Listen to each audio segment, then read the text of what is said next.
Nós temos as duas misturas, né? A primeira contém 40% de metanol e a segunda 70% de metanol. Como é uma mistura de metanol com água, então uma mistura que tem 40% de metanol, ok? Quanto que ela tem de água? 60%. Se a mistura tem 70% de metanol, quanto que ela tem de água? 30%. Se 200 gramas da primeira mistura são combinados com 150 gramas da segunda mistura, qual a massa e a composição do produto? Composição, você tem que dizer quantos por cento é de um e quantos por cento é do outro, tá? Considerar que não há interação entre metanol e água. Essa interação aí é assim, você vai falar, puxa vida, peraí, meu, desde quando álcool reage com água? Existe hidrólise de álcool, cara? Eu conheço a hidrólise de éster, né? Quer dizer, existe uma série de reações dos compostos orgânicos e nenhuma delas fala de álcool reagindo com água. Então, se alguém olhou e pensou isso, tudo bem, mas interação não quer dizer só interação química, existe interação física. Da onde vem uma interação física entre metanol e água? O metanol tem o grupo OH. Aquele ponto da molécula dos álcools é muito polar. E quando a molécula de um álcool é pequena, ela acaba tendo toda essa característica de polaridade. E quem é polar dissolve na água, né? E por que dissolve na água? Né? Justamente por causa dessa interação. A água é HOH, a molécula dela. Então, a água tem a ligação OH e o metanol também. E quando um composto tem a ligação OH, suas moléculas entre si sofrem uma interação, né? Uma força. Lembra da força intermolecular? A força intermolecular mais intensa que existe é a chamada ligação de hidrogênio. Você vai falar para não, é a força eletrostática. Não, mas daí não é molécula, daí é íon. Força intermolecular é entre moléculas, né? Se você falar de substância iônica, então não chama de molécula, né? Então, a maior força intermolecular que existe é a ligação de hidrogênio.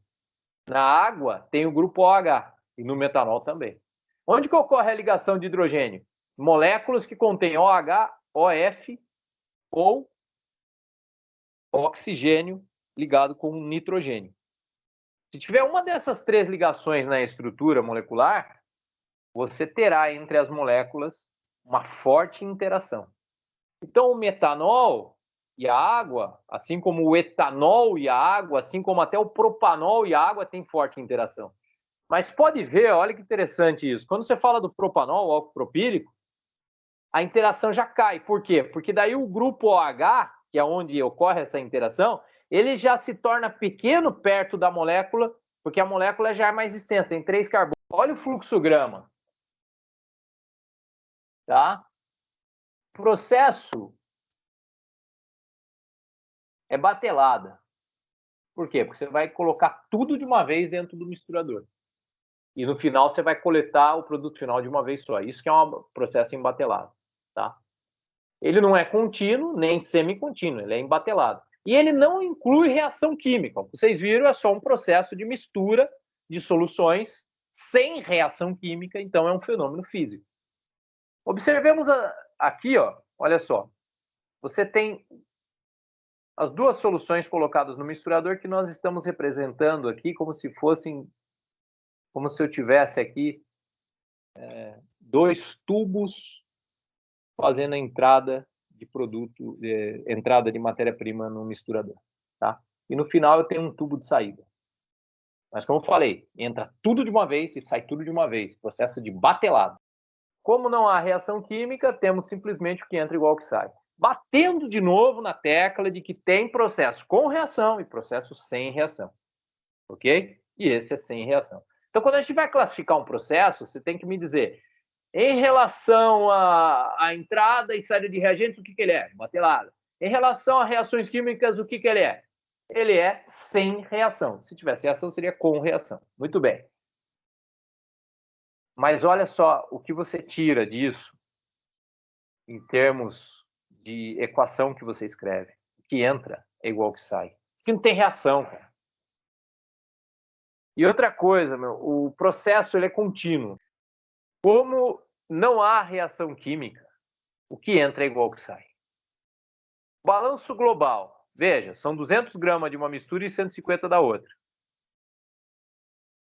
Isso é igual ao que entrou, quantidade de entrada.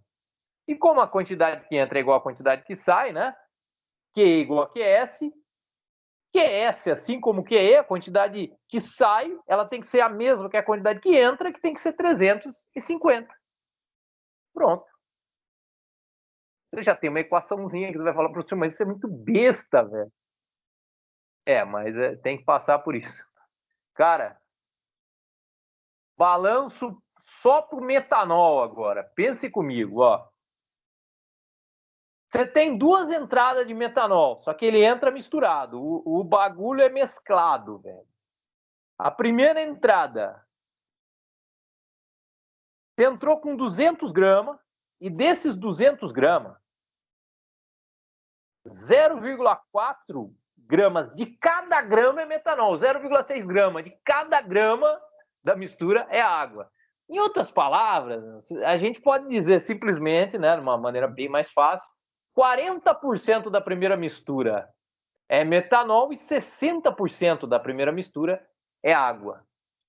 Mas depois você vai entender que na linguagem das operações unitárias, dessa matéria aqui, é comum essa frescura aqui. E no fundo, né, daí quando você vai estudar a fundo, você vai ver que não é frescura, é por causa da questão das unidades. Você expressa, de certa forma, que você está expressando porcentagem, mas de uma maneira que é mais adequada para essa representação. Então você fala, quando vai falar de cada mistura, você tem que falar quantos gramas você tem de cada cara por grama da mistura.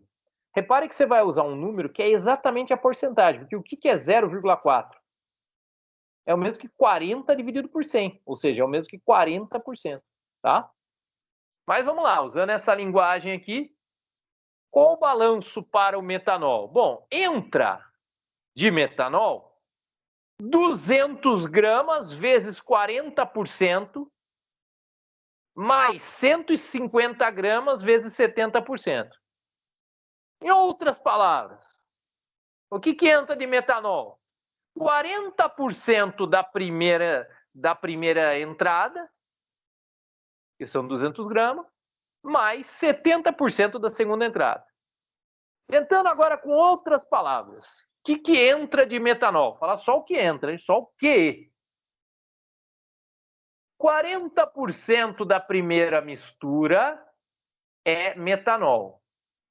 E essa primeira mistura eu entro com 200 gramas dela. Então, 40% daqueles 200 gramas da primeira mistura, mais 70% da segunda mistura. E a segunda mistura nós entramos com 150 gramas dela. Então, a escrita disso, ela fica assim, ó. O que entra de metanol? 200 gramas de 0,4 gramas de metanol por grama de mistura. Mais 150 vezes 0,7 gramas de metanol por grama de mistura. E isso será igual, agora que vem, olha só, a quantidade que sai, quantidade total que sai, e entre parênteses, o X, que você já sabe que representa a porcentagem do cara em questão, que é o metanol, naquela mistura. E eu devo escrever X grama de metanol por grama de mistura. Quando eu escrevo tudo dessa maneira, agora olhando só para os números, fica 200 vezes 0,4 mais 150 vezes 0,7, que é igual a 350 vezes X. Professor, de onde você tirou 350? Daqui, ó. A quantidade que sai é igual à quantidade que entra. Como é que eu sei a quantidade que entra? É só somar. Então, a quantidade que sai, como é batelada, sai tudo de uma vez, eu sei que é exatamente 350. Só me sobrou o X. E o X é exatamente a porcentagem